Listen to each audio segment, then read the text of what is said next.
Sejam todos bem-vindos. Meu nome é Gessiane Porto, sou professora da FEA, Faculdade de Economia, Administração e Contabilidade, da USP, em Ribeirão Preto. No dia de hoje, nós vamos falar sobre a definição do foco de um estudo científico. Nosso objetivo com esta videoaula é apresentar e criticar os objetivos da pesquisa, apresentar e criticar os modelos de perguntas de pesquisas, bem como da formulação das hipóteses. Vocês vão perceber que a nossa aula hoje será bastante prática, onde eu vou apresentar exemplos tanto de perguntas quanto de objetivos e de hipóteses que foram formuladas e constam em trabalhos científicos, e vou apresentar contra-exemplos, ou seja, a forma inadequada de apresentar objetivos, perguntas e hipóteses de pesquisa. Então, a dinâmica desta aula, ela vai focar sempre na apresentação de um exemplo com algumas imperfeições e de um exemplo adequado, um exemplo que deve ser utilizado num trabalho científico. O objetivo é apresentar fragilidades, inconsistências que, frequentemente, os estudantes, na versão inicial do seu trabalho, redigem no corpo do trabalho e que, ao longo do processo de orientação, há necessidade de aprimorar essa redação, evitando que, dessa forma, essas inconsistências vão para o trabalho final. Vamos começar pelo capítulo de introdução. O capítulo de introdução, ele merece a atenção no quesito relevância teórica e empírica do estudo e da justificativa da pesquisa. Quando se fala na relevância teórica e empírica, nós podemos utilizar alguns autores.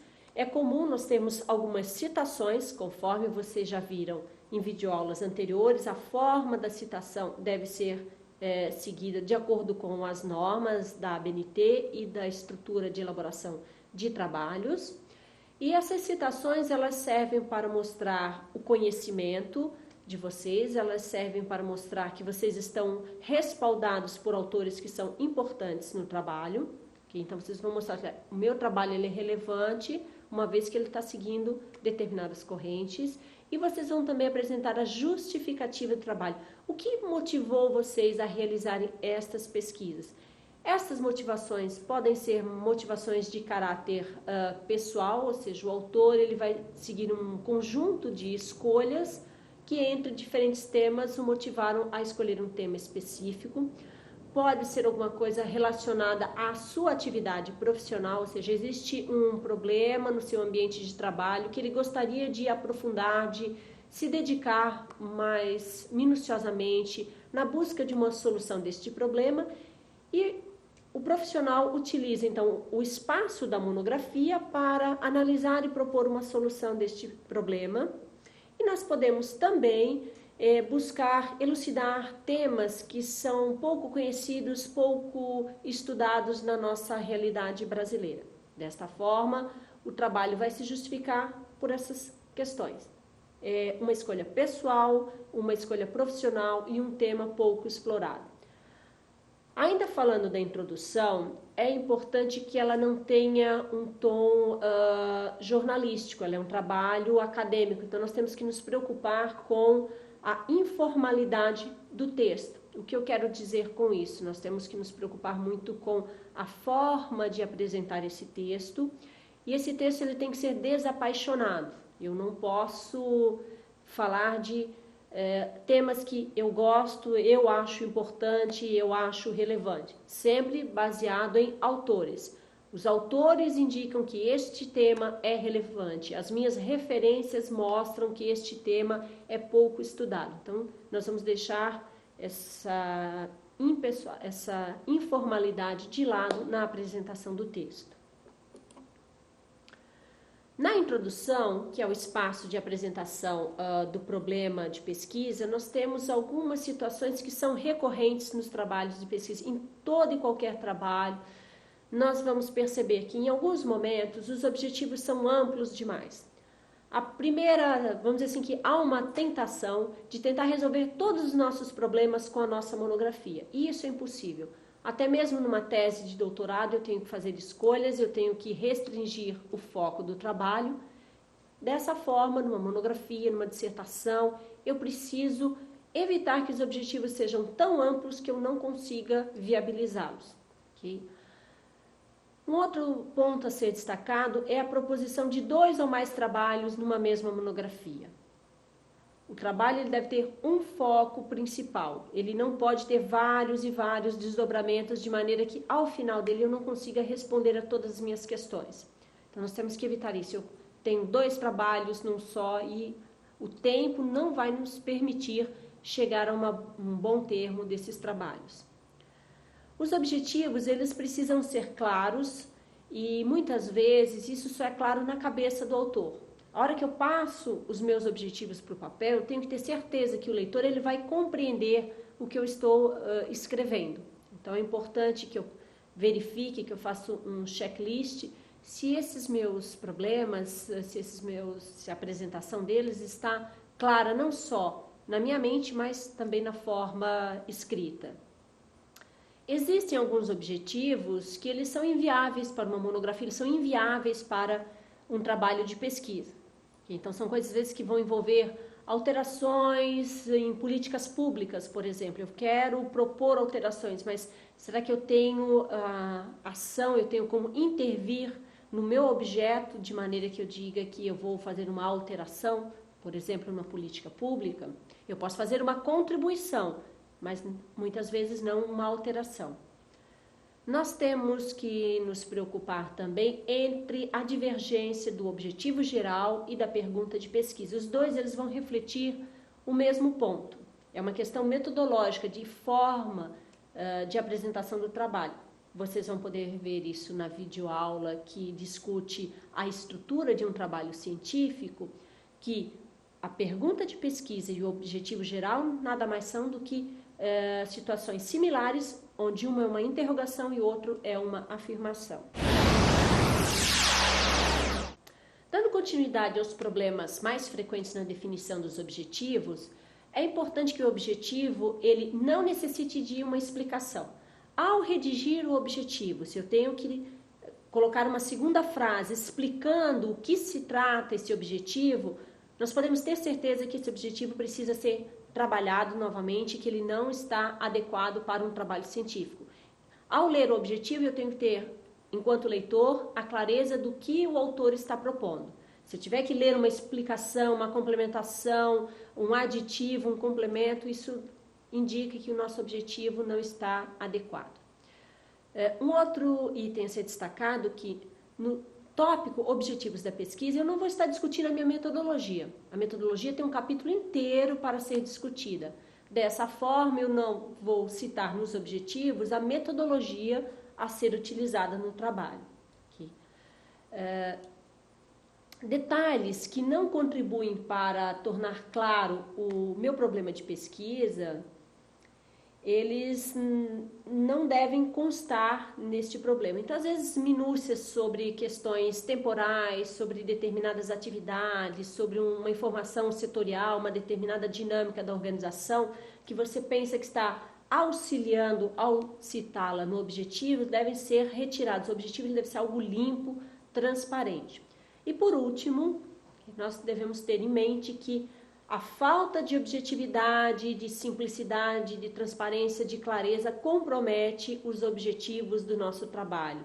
Porque no nosso capítulo de conclusões nós vamos resgatar os objetivos e vamos pontuar a resposta ou não a estas questões.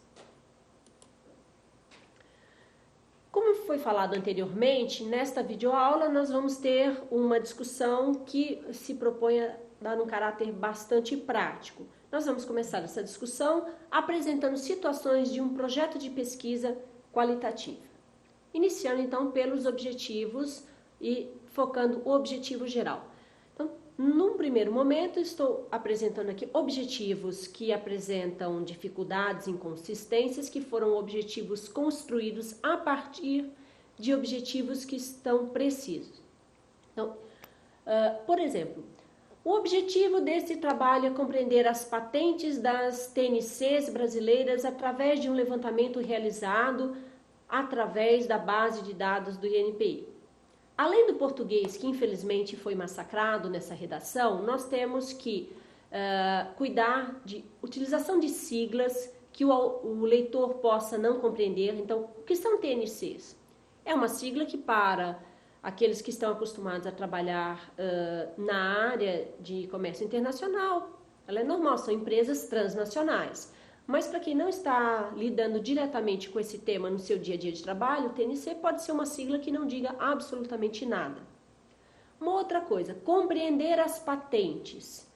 Patentes são documentos que trazem informações sobre inovações, sobre propostas de novos produtos ou novos processos. Então, compreender é um verbo inadequado para este propósito.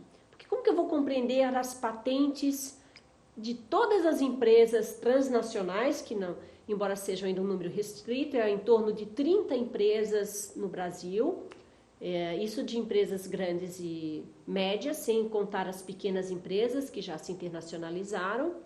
Então, compreender essas patentes é algo inviável. Então, nós não podemos ter um objetivo geral que não possa ser cumprido. E, através de um levantamento realizado na base de dados do INPI, também é inapropriado que não dá a devida conotação de como esse objetivo, do que esse objetivo pretende. Então, nós vamos identificar, né, que, embora pareça inicialmente que esse objetivo está adequado, ele tem uma série de problemas. Como que esse mesmo objetivo poderia ser apresentado com um número menor de restrições?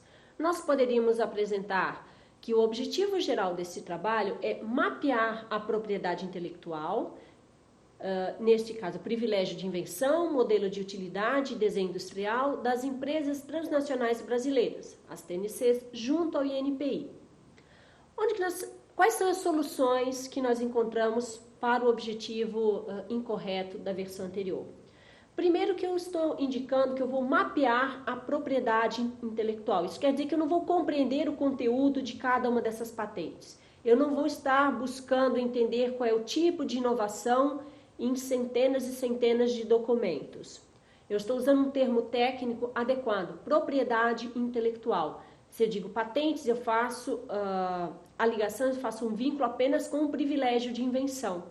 Okay? Então, nós estamos com o termo propriedade intelectual indicando todo o arcabouço que esse conceito traz. Nós estamos indicando, então, que eu estou interessado em trabalhar com o privilégio de invenção, com o modelo de utilidade e com o desenho industrial.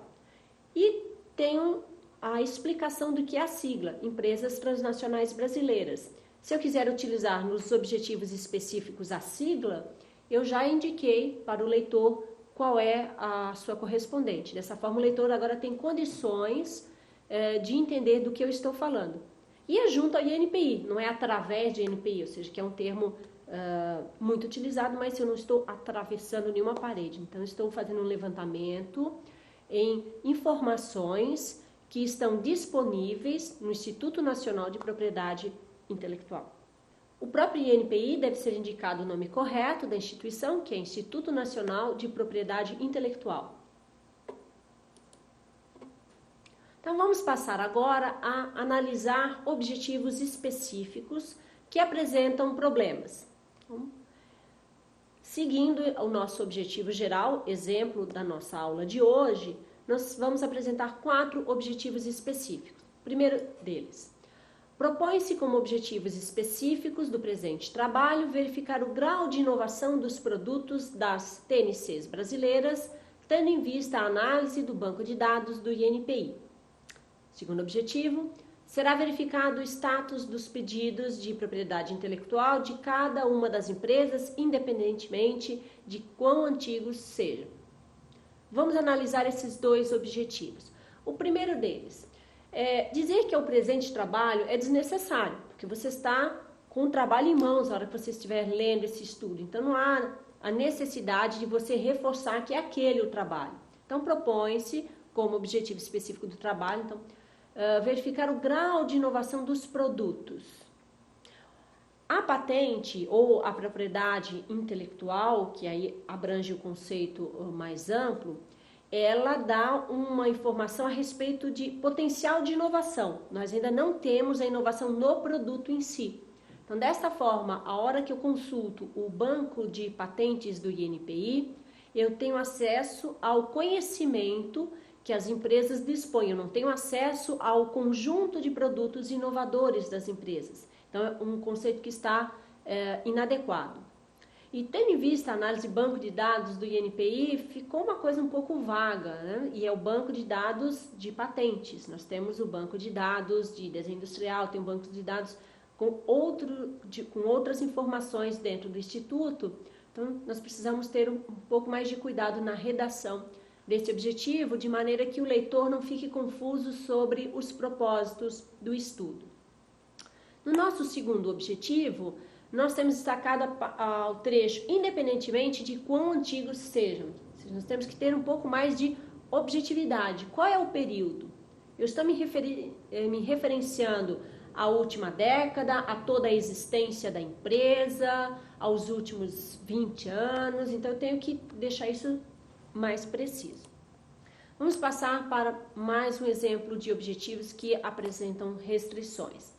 Uma vez alcançado o objetivo inicial, o estudo se voltará para uma compreensão qualitativa dos resultados, ou seja, quais os possíveis fatores que contribuíram para a formação do panorama geral apresentado na primeira parte do trabalho. Esses fatores se classificam em internos, mudanças gerenciais, reestruturações, investimentos, etc., e externos, mudança no cenário político, econômico e tecnológico.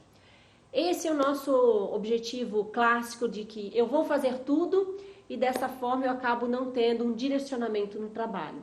Nós temos N problemas nesse objetivo. Primeiro que ele é amplo demais, ele não é um objetivo específico, ele mistura vários trabalhos ao mesmo tempo, ele não é claro, ele faz uma indicação de coisas que o leitor não tem a noção do que é o trabalho, do que ele vai encontrar nos capítulos seguintes.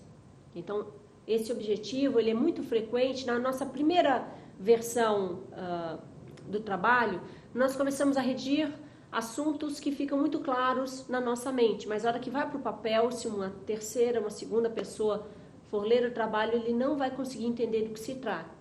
Okay? Então, ao ler esse objetivo, eu falei muita coisa, mas eu disse muito pouco.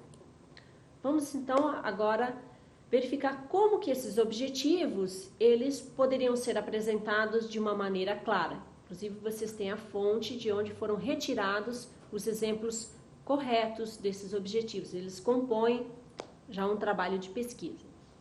Avaliar o grau de inovação das transnacionais brasileiras com base nos pedidos de proteção à propriedade intelectual.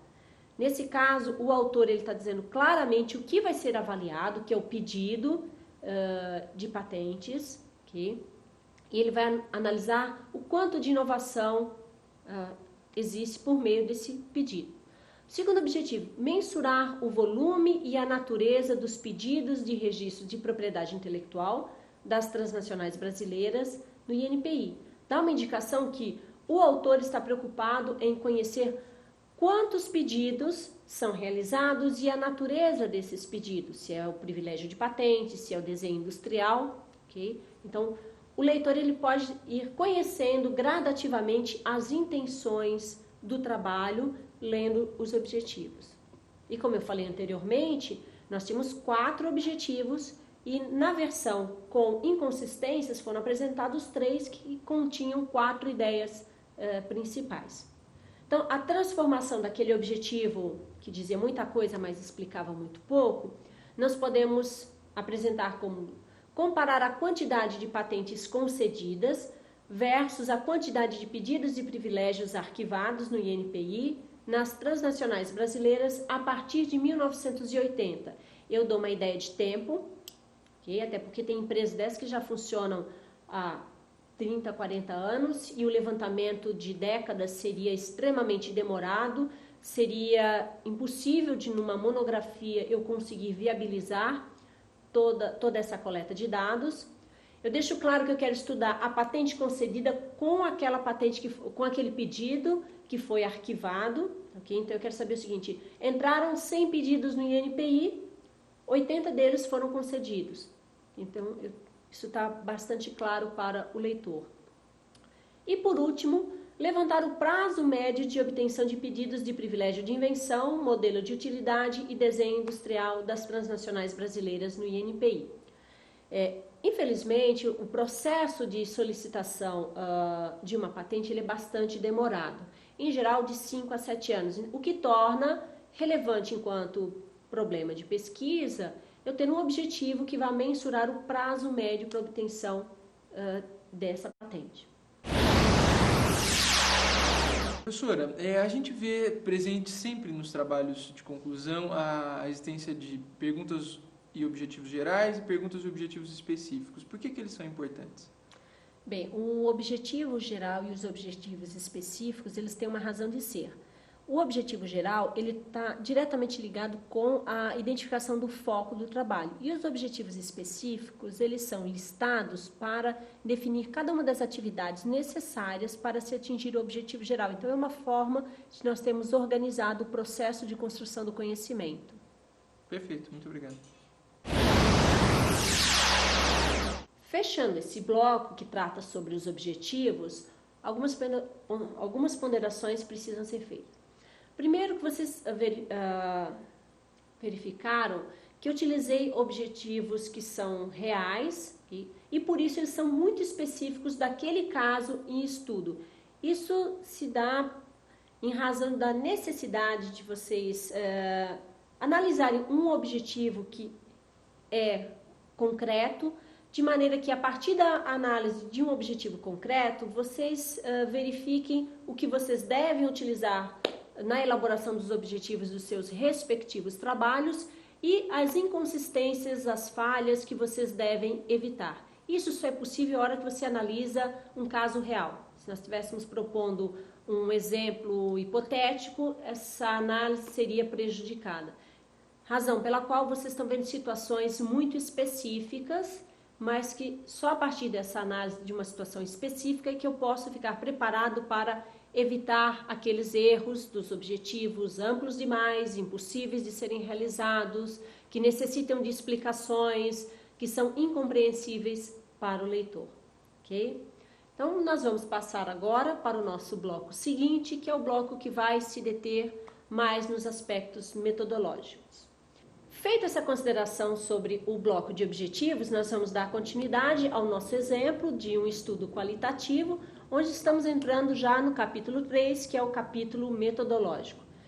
Convém lembrar que o detalhamento desta parte específica será realizada na videoaula que trata sobre a apresentação e a redação do relatório de pesquisa, mas apenas para que nós não tenhamos aí uma perda da nossa continuidade. Este nosso exemplo, ele é uma pesquisa qualitativa do tipo exploratória que usa um método de multicasos. Então, feita essa apresentação do capítulo de metodologia, vamos entrar nas perguntas de pesquisa. E aí nas perguntas de pesquisa, vocês vão perceber que este exemplo que está sendo apresentado é um exemplo de perguntas de pesquisa já na sua forma adequada. E a pergunta de pesquisa, o que ela muda em relação ao objetivo é que ela é uma interrogação exatamente daquele objetivo. Se você apenas vai transformar a redação, se antes você dizia que o seu objetivo era identificar o grau de inovação, a sua pergunta de pesquisa é: qual é o grau de inovação das transnacionais brasileiras com base nos seus pedidos de proteção à propriedade intelectual? Ok? Qual o volume dos pedidos de registros de propriedade intelectual das transnacionais brasileiras no INPI? Qual a natureza dos pedidos de registro de propriedade intelectual das transnacionais brasileiras no INPI? Okay? Após a apresentação das perguntas de pesquisa, nós temos então a definição de termos e variáveis. E como nós apresentamos até agora privilégio de invenção, desenho industrial, e esses são termos que são bastante técnicos, eles deverão estar descritos na sua forma operacional no seu capítulo de metodologia. Então, informando para o leitor que neste trabalho, quando você estiver se referindo na análise de dados sobre privilégio de invenção, você está falando sobre a invenção, que é um novo produto ou um novo processo de fabricação. Quando você estiver falando sobre o desenho industrial, na parte de análise, É a forma de um objeto, de um conjunto ornamental de linhas, de cores, que possa ser aplicado a um produto, criando então um visual novo e original na configuração externa deste produto, podendo ser industrializado. Ou seja, a definição de termos é uma definição bastante técnica, que você extrai da fundamentação teórica, e é essa definição que você está se referindo na metodologia que será utilizada na análise dos dados no capítulo 4. Bem, até o presente momento nós já trabalhamos em cima da definição de objetivos, da pergunta de pesquisa e da definição de termos e variáveis. Essa construção que nós estamos abordando nesta aula de hoje, ela é que dá o respaldo para que o nosso trabalho tenha um foco, tenha um direcionamento. Ao elaborarmos bem um objetivo, ao elaborarmos claramente nossas perguntas de pesquisas, ao definirmos, ao extrairmos da fundamentação teórica os nossos termos e variáveis, nós estamos delineando, traçando um caminho claro, de maneira que o trabalho inteiro tenha um foco bastante definido e que nós não vamos incorrer em desvios de temas ao longo do trabalho. Dando sequência, um exemplo de etapas de pesquisa, é um exemplo de uma pesquisa qualitativa, onde nós procuramos, por meio da identificação das 7 etapas desse estudo, apresentar ao leitor por onde ele vai passar ao longo da leitura desse trabalho, ou seja, ele vai ter um levantamento de fontes bibliográficas, o autor do trabalho passa por uma etapa de identificação dos seus entrevistados, de desenvolvimento de um modelo metodológico, de busca, de coleta de dados, tanto junto a universidades quanto a empresas, e aí ele já dá uma questão temporal, ele vai primeiro buscar informações na universidade, depois ele vai para as empresas, e somente após estas 5 etapas ele vai sentar, analisar os seus dados para construir o fechamento do seu estudo e apresentar a redação final da sua dissertação. Esse itemzinho, esse tópico de etapas da pesquisa, ele, em pouco espaço, ele mostra para o leitor onde ele vai passar ao longo de todo esse trabalho. Então, se o leitor quiser ir num ponto específico para conhecer um panorama geral do que foi feito, ele vai nas etapas da pesquisa e ele inicia o trabalho, ele inicia a leitura. Professora, a senhora acabou de explicar as etapas da pesquisa e para falar sobre elas, a senhora mostrou um esquema de como é que isso deve ser apresentado, né? Por que ele serve e como é que ele é útil na atividade do aluno?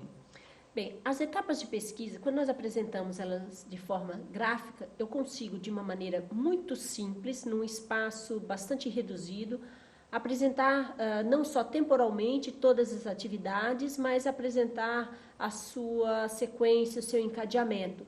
Se eu fosse fazer uma descrição disso, com certeza eu estaria utilizando muito mais de espaço e a sua compreensão não seria imediata, como é a visualização de um gráfico. Muito obrigado. No caso do projeto que vocês vão elaborar, ele necessita de um cronograma. Na versão final da monografia, vocês não precisam apresentar o cronograma do projeto, porque ele deixa de ser um projeto, ele passa a ser a monografia. Mas na etapa de projeto que vocês vão submeter ao orientador ou à equipe de suporte, vocês deverão então distribuir ao longo do tempo. Okay? Aqui é um exemplo que está iniciando no mês de maio, mas nós poderíamos usar como um exemplo hipotético, iniciarmos no mês de outubro ou iniciarmos em janeiro, apenas uma questão hipotética, onde nós temos a elaboração da fundamentação teórica, o desenvolvimento do modelo metodológico, a realização da coleta de dados, a análise dos resultados, redação da monografia e entrega da monografia para a defesa. Uma outra forma de nós apresentarmos o cronograma é apresentarmos com mês número 1, mês 2, mês 3, mês 4, que aí você não dá uma ideia exatamente de quando você está começando, mas você dá uma ideia de quanto tempo é necessário para redigir o seu trabalho. Nos estudos qualitativos, nós necessitamos, então, ter o roteiro das entrevistas. E como nós vimos nesse exemplo, que está sendo discutido nesta videoaula, nós temos levantamento de dados em 2 tipos diferentes de instituições, nas empresas e nas universidades. Então, nós temos que apresentar um questionário, nós temos que apresentar um roteiro de entrevistas especificamente para o público empresarial, que vão estar focando então em questões que vão ser as ansiedades do pesquisador junto às empresas, conforme vocês estão acompanhando, e um roteiro de entrevistas para a universidade, para os institutos de pesquisas.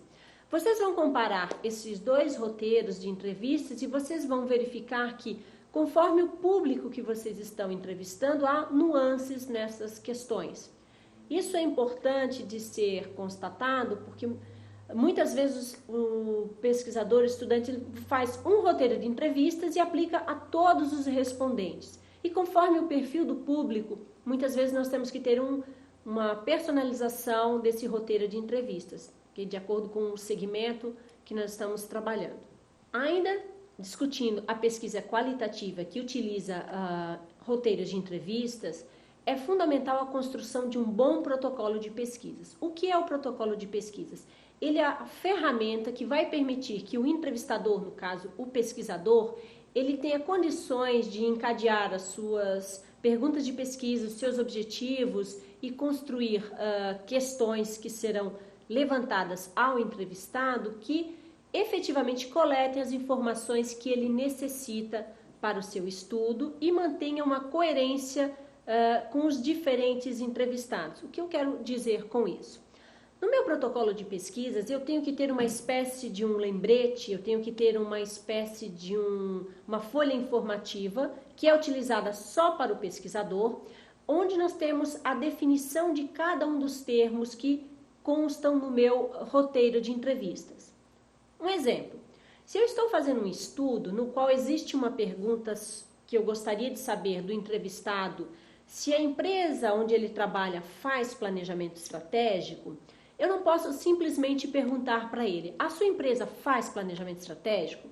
Eu tenho que primeiro questionar o entrevistado qual é o entendimento que ele tem a respeito de planejamento estratégico. E ele vai manifestar o conceito, a opinião do que é planejamento estratégico naquela empresa. Depois eu vou perguntar, a empresa faz planejamento estratégico? Aí eu tenho condições de efetivamente comparar se duas ou mais empresas realizam o mesmo modelo, o mesmo sistema de planejamento estratégico. Isto porque existem vários termos em gestão que têm compreensões diferenciadas. Eu posso ter um planejamento altamente sofisticado e eu posso ter um planejamento de metas de curto e médio prazo. Isso acontece também com outros termos como a parte de qualidade total.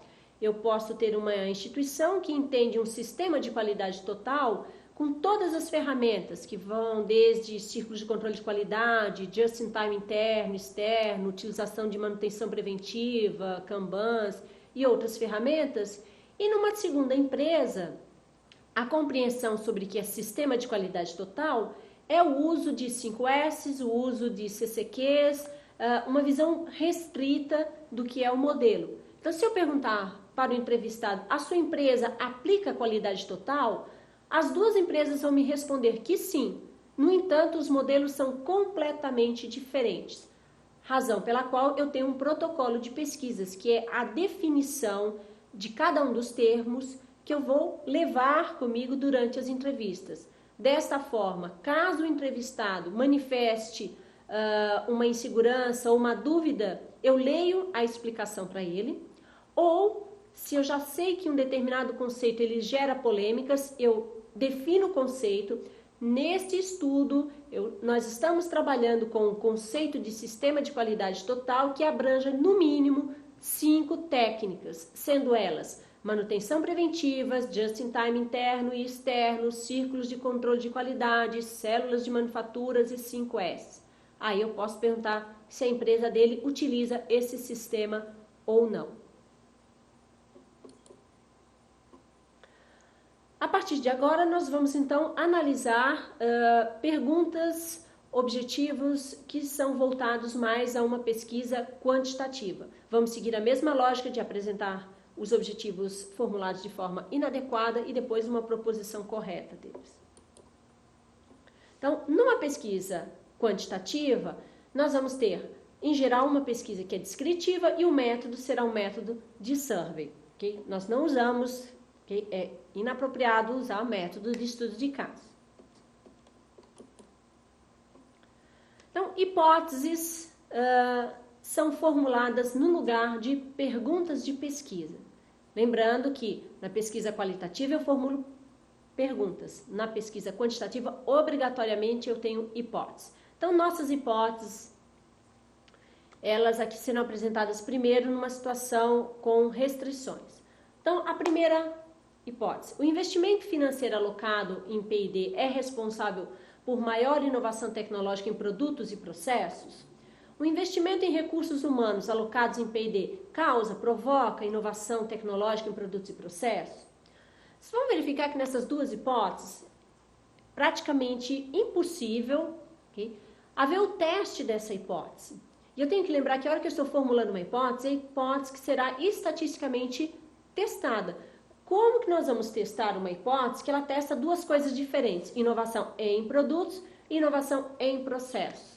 Eu posso ter uma empresa que é altamente inovadora em produtos e não faz nada do ponto de vista de processo. Eu vou aceitar ou rejeitar essa hipótese? Eu aceito para produtos e rejeito para processos? Isso é incorreto do ponto de vista estatístico. Na nossa segunda hipótese, eu tenho provoca inovação tecnológica. Okay. Você trabalhar com causalidade na nossa área, na área de gestão, é muito complicado. Nós temos aí, é muito difícil eu conseguir trabalhar essa relação nas nossas variáveis. Em geral, eu vou testar a correlação. Isso já vai ficar claro na hora que nós apresentarmos na redação correta das nossas hipóteses. Em primeiro lugar, aquela hipótese inicial, ela corresponde a duas diferentes hipóteses. Existe correlação significativa, ou seja, eu tenho que usar o termo correto do que eu vou testar entre investimento financeiro alocado em P&D e inovação tecnológica para produtos. E existe correlação significativa entre investimento financeiro alocado em P&D e inovação tecnológica em processo. Aí sim eu posso fazer um teste de hipótese adequado, ok? E na parte de identificar uma relação entre investimentos de recursos humanos e inovação tecnológica, eu vou substituir aquele termo de causalidade pela expressão correlação significativa, porque é isso que o teste me permite verificar. Eu não tenho condições, num estudo quantitativo, de verificar o que está provocando. Okay? A hipótese não pode ser testada dessa forma. Professora, sobre a formulação de hipóteses, como é que se dá a formulação de hipóteses em pesquisa quanti e em pesquisa qualitativa? Bem, em primeiro lugar, nós não temos uma formulação de hipóteses em pesquisas qualitativas. Quando os estudos são qualitativos, nós redigimos perguntas de pesquisas.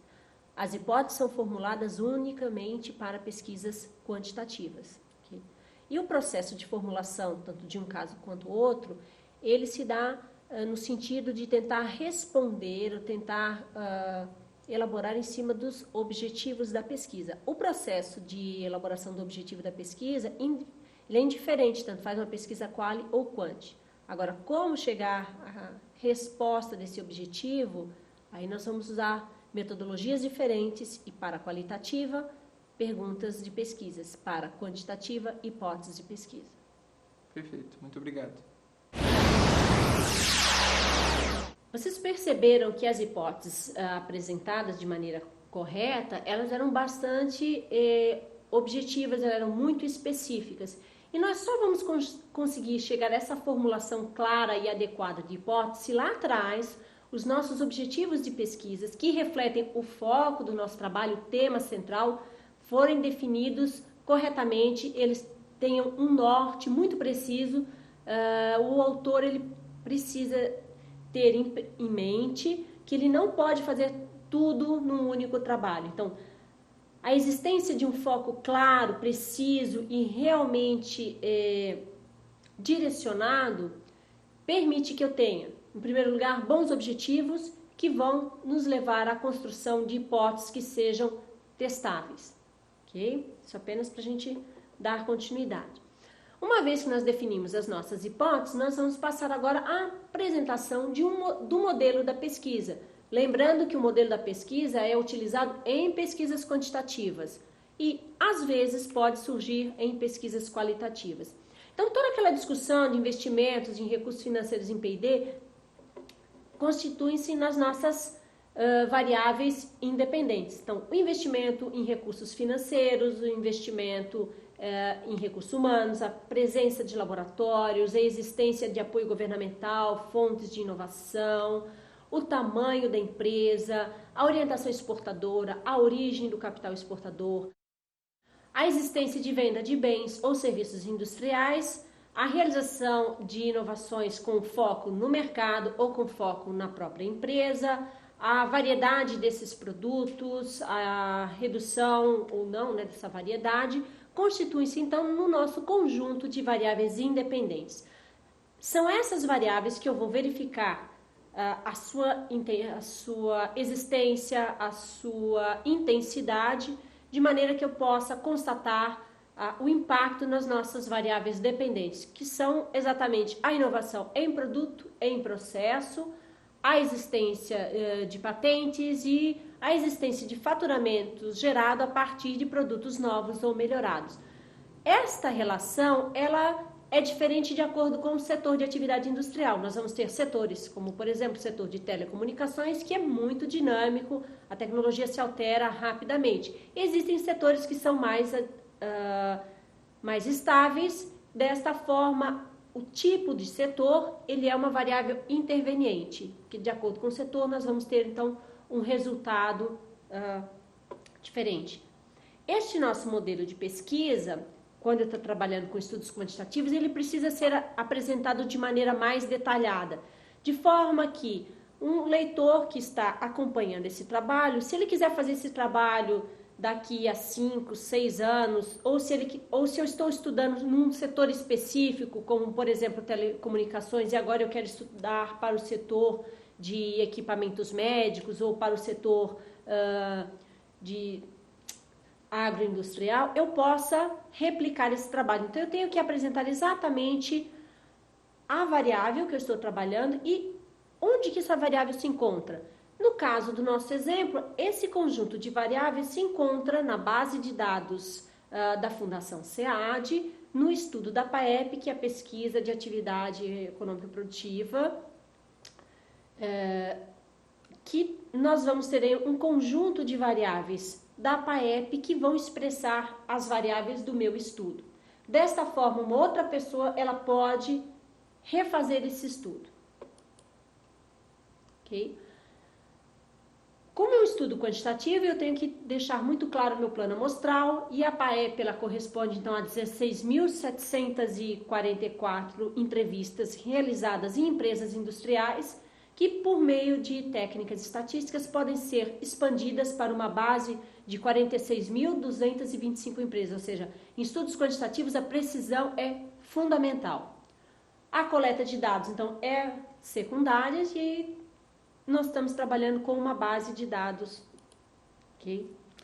Na parte de técnicas e análise de dados, vocês vão verificar, nossa, mas está um pouco diferente isso, né? Nós estamos trabalhando com modelos de regressão múltipla e modelos logit.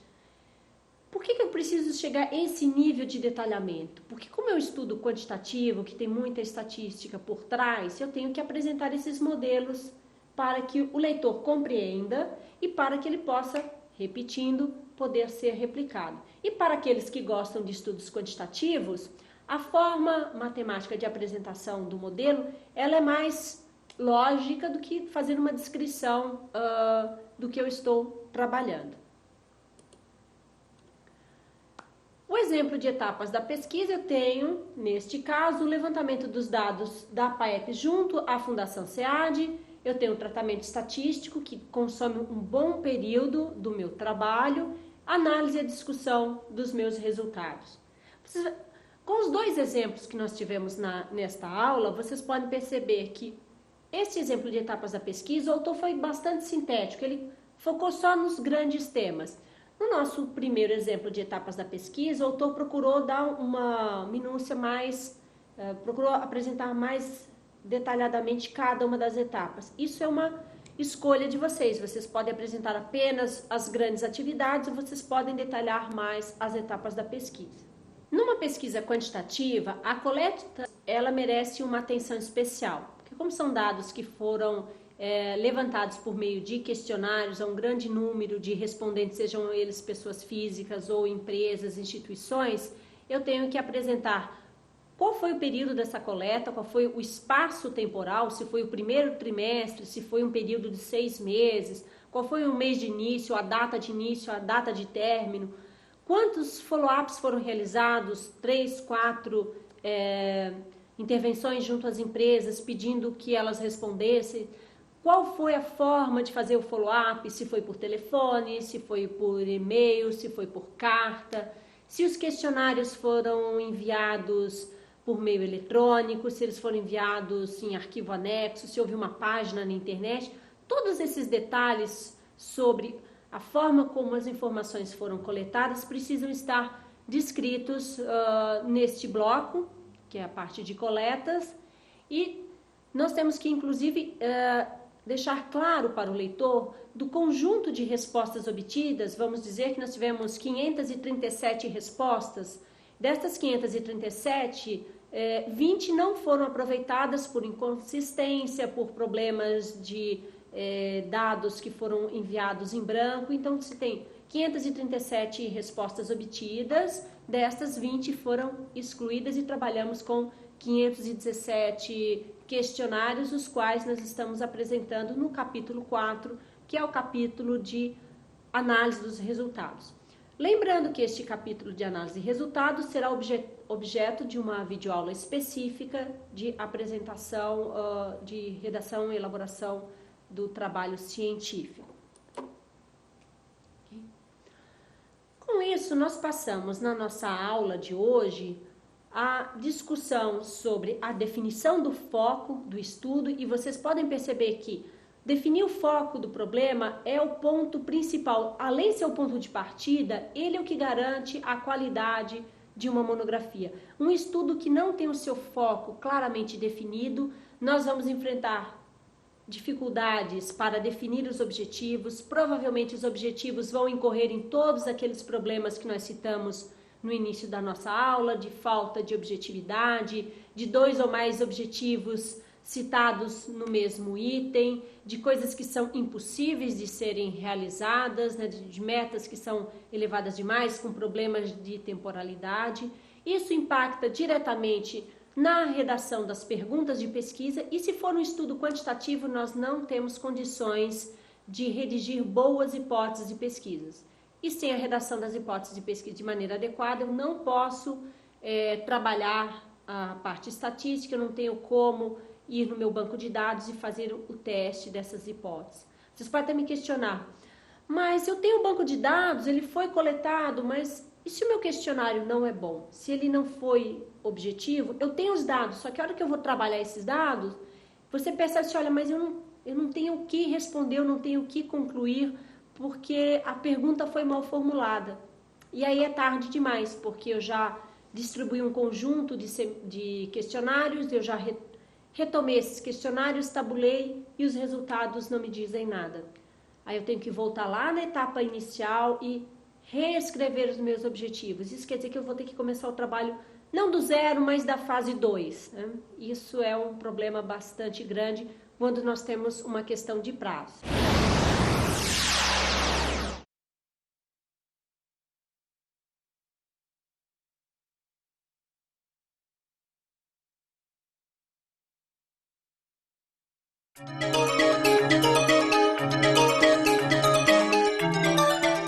Professora, falando especificamente aqui para os nossos alunos do MBA, no caso aqui do Banco do Brasil, como é que, e bancos convidados, né? Qual é o primeiro passo? Se é tão importante definir o foco do estudo, qual é o primeiro passo que deve ser dado nesse sentido?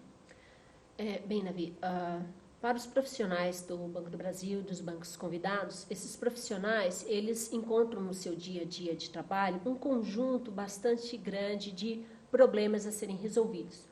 Uma forma de você estar trabalhando na construção da sua monografia é listar esses problemas que eles estão encontrando no seu dia a dia, e aí, essa lista de problemas, tentar escolher os problemas que eles consideram mais interessantes ou aqueles que são mais relevantes, mais emergenciais, como foco do seu trabalho. E a partir desse foco, então, construir os objetivos e os demais passos da metodologia.